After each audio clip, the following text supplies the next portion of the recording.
Salut tout le monde, voilà, je vais prendre juste quelques minutes pour vous parler du terme que j'emploie souvent et du terme de parentage, faire du parentage. Je l'emploie dans les ateliers, je l'emploie au niveau des consultations, faire du parentage. Donc voilà, je voulais juste expliquer un petit peu ce que c'est et puis vous donner ce tuyau-là parce que c'est vraiment un tuyau important en fait. Dans tout ce qui va être la résolution des problématiques avec votre enfant intérieur, voilà. Donc avec vos blessures du passé, avec ce petit moi qui est en souffrance et qui a besoin d'être entendu, voilà. Alors le parentage fait référence aux parents, et bien là il va falloir entendre par là qu'il est nécessaire de devenir un bon parent pour soi, pour pouvoir guérir certaines blessures. Autrement dit, ça veut dire que la plupart du temps, on a été blessé dans notre enfance, on a été blessé dans notre adolescence, enfin bon, peu importe quoi. Ces blessures, on va les conserver à l'intérieur de nous un petit peu comme des marquages, on va dire. Et on va buter là-dedans, on va buter dessus avec des fameux ça n'aurait pas dû se passer comme ça aurait dû être autrement. Et c'est pas comme ça qu'on va résoudre notre schmilblick. Alors derrière le ça aurait dû se passer comme ça ou autrement, en tout cas, ce qu'on attend, c'est toujours la reconnaissance de la blessure. C'est toujours la validation de la blessure, c'est toujours une reconnaissance de cette blessure par quelqu'un d'extérieur, et notamment les gens qui nous ont fait souffrir, évidemment. Sauf que, ben, en fait, vous allez pouvoir traîner votre truc tant que vous voulez, en attendant d'être écouté, validé, reçu comme étant victime de quelque chose. Ça peut durer longtemps. Vous pouvez rester avec ça sur les bras pendant X années sans jamais trouver de résolution. Et quelquefois, même, vous allez pouvoir dire aux personnes qui vous ont blessé ce que vous avez à leur dire, mais vous allez voir que ça ne vous soulage pas, en fait. Ou si ça soulage, c'est momentané, mais ça ne résout pas le problème non plus. Donc le fond de la chose, c'est que à un moment donné, quelqu'un n'a pas réellement tenu son rôle. Si on va partir des blessures de l'enfant, l'adulte extérieur, celui qui représentait l'autorité, n'a pas vraiment tenu son rôle, ou en tout cas on l'a perçu comme étant quelqu'un de déficient, ou quelqu'un qui ne nous a pas aimé, qui ne nous a pas apporté ce qu'il fallait. Et dans ce sens, l'enfant intérieur se sent blessé, l'enfant intérieur veut absolument être validé comme victime, etc. Et ça ne résout pas le schmilblick. Et souvent on peut voir que, comme je disais, même si on arrive à verbaliser les choses, c'est pas ça vraiment qui en profondeur va pouvoir guérir. On va guérir à partir du moment où on va passer à un autre espace de la relation enfant-adulte, c'est-à-dire simplement que au lieu d'avoir l'enfant que l'on a été et les adultes extérieurs, l'autorité extérieure, on va se rendre compte qu'en grandissant, on a toujours l'enfant à l'intérieur, mais que l'adulte, l'autorité, c'est devenu nous en fait. Et c'est ce rapport-là qui va tout changer, parce que c'est plus un rapport moi et l'extérieur, c'est moi et moi. Et dans cet espace-là, tout ce dont on a besoin en réalité, c'est de notre propre validation, de notre propre reconnaissance. Donc, si par exemple on a manqué d'affection, eh bien, qu'est-ce qu'il faut faire? C'est-à-dire simplement faire du parentage à ce moment-là. Si c'est du côté de notre côté mère qui a manqué, notre côté mère extérieure qui a manqué un petit peu de douceur, etc., ça veut dire quoi? Ça veut dire qu'on va aller chercher à l'intérieur nous, la mère en nous, la douceur en nous, pour l'apporter à qui je suis maintenant. En pensant bien aussi que je travaille sur mon enfant intérieur. Voilà, j'espère que c'est clair mon truc.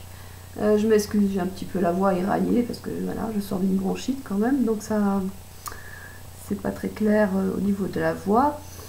Faire du parentage, c'est simplement se donner la possibilité de guérir en profondeur ces blessures du passé, sans attendre quoi que ce soit de l'extérieur, sans attendre quoi que ce soit de ceux qui ont été nos bourreaux. C'est simplement, je vais aujourd'hui me donner ce que je n'ai pas eu. Je vais me donner ce que je n'ai pas eu. Ça ne veut pas dire que je vais faire n'importe quoi, ça veut dire vraiment qu'en conscience, je vais aller voir de quoi mon enfant intérieur a eu besoin à un moment donné, qu'est-ce qui lui a manqué, et donc je vais me le donner. Et ça veut dire aussi que je m'engage vis-à-vis de mon enfant intérieur. Et oui, ça veut dire que je m'engage, ça veut dire que demain, je ne vais pas essayer à nouveau de l'oublier. Pourquoi je parle de ça comme ça, tout simplement parce que en devenant adulte, on va traiter notre enfant intérieur, donc notre espace joie, notre espace intuitif, notre espace créatif, créateur, comme nos parents nous ont traités, comme les gens qui avaient autorité sur nous nous ont traités. Nous, ça ne nous a pas plu, on n'a pas aimé, mais en devenant adulte, l'adulte en nous va se caler sur l'adulte que l'on a connu autrefois. Et souvent, on va répéter les mêmes schémas, pas seulement avec nos enfants ou avec l'extérieur, mais surtout avec notre propre enfant intérieur. Suffit d'écouter un petit peu, par exemple, vous avez été maltraité verbalement quand vous étiez gamine ou gamin, et bien regardez comment vous parlez à vous-même.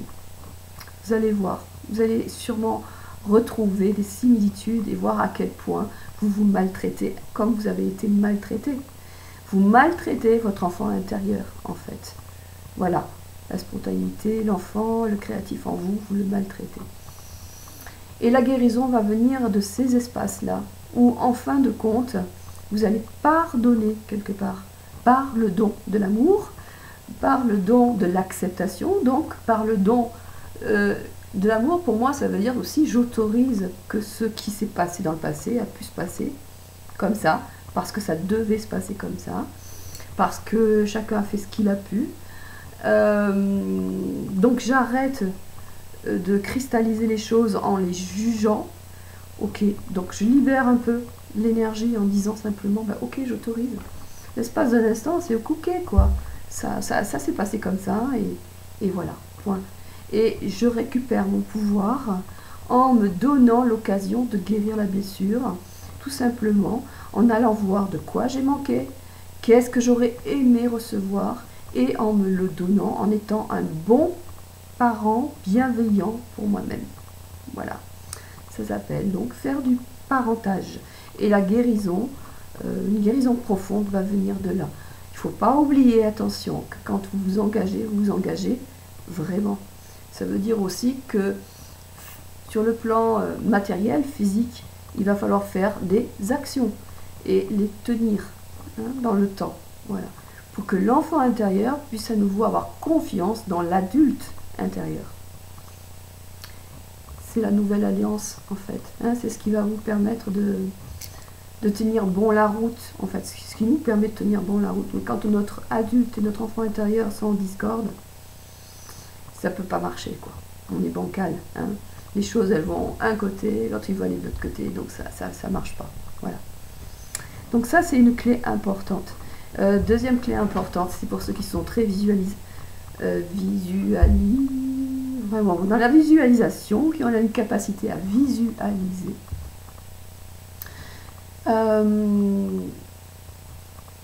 Vous pouvez imaginer votre enfant à l'intérieur, vous voir vous comme petite fille à différentes époques, vous avez eu petite fille ou petit garçon, ou blessures.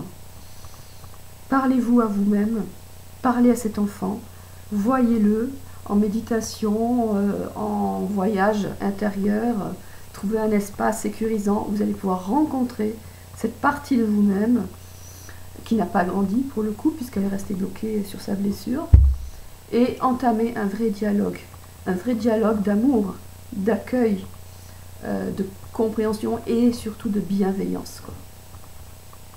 Entamez ce dialogue, dites à votre enfant intérieur ce que vous allez faire pour lui ou pour elle. Et voyez ce qui se passe, quoi, en fait. Hein, vous verrez en visualisation, il y a des choses qui vont bouger, qui vont changer.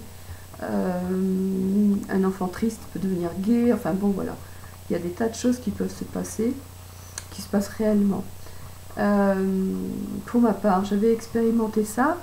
Je travaillais sur une blessure de mon enfant intérieur, donc je visualisais très bien la petite fille que j'étais à l'époque. Et cette petite fille, donc je la voyais toute petite, hein, forcément, voilà. Et en travaillant avec elle, en l'accueillant, en étant bienveillante, en lui parlant sincèrement, à un moment donné, je me suis rendu compte que dans mon espace visuel intérieur, la petite fille qui était grande comme 3 pommes, tout d'un coup, elle me dépassait, quoi. Voilà. En fait, ce que j'ai compris, c'est que cette part de moi, cette part énergétique de moi, cette part de conscience, cette part d'âme, enfin cette part-là, avait lâché prise de par mon accueil, mon acceptation, ma bienveillance, et parce que je la prenais enfin en compte et en considération, et bien ça leur a donné la possibilité de grandir. Et en fait, c'est comme ça qu'on va se réunifier avec des petits bouts de nous-mêmes qu'on a un petit peu éparpillés de partout. Voilà. Et je me souviens qu'à l'époque, ce que j'avais fait pour elle, je crois qu'elle regrettait de ne pas avoir eu une enfance, très enfance en fait, d'être tombée adulte très tôt. Et écoutez, je devais avoir, je sais plus, moi la trentaine, 35, 40, je sais plus. Et à ce moment-là, je me suis emmenée moi-même au cinéma voir des dessins animés. Voilà, j'ai fait toute la série des dessins animés qui passaient à ce moment-là, sous l'œil un peu éberlué de l'ouvreur qui me disait à chaque fois, vous êtes sûr, vous n'êtes pas trompé d'heure. Voilà. Mais c'était guérissant, guérissant, parce que je me suis donné en bon parent ce que je n'avais pas eu. Une autre fois, ça a été dans le domaine créatif, je me suis mis à fabriquer des bijoux parce que voilà, j'aurais rêvé de faire ça quand j'étais petite. Bon voilà, trouvez votre astuce, ça peut être aussi vous prendre dans vos bras ou demander à quelqu'un de vous prendre dans les bras, enfin peu importe, vous allez trouver de toute façon, voilà. Bon j'espère que ça vous a peut-être apporté quelque chose tout ça, en tout cas ça vous sera utile. Cette notion de parentage, et ça aide surtout à ne plus attendre que les choses viennent de l'extérieur, mais simplement se prendre en main soi-même. Voilà. Gros bisous, à bientôt.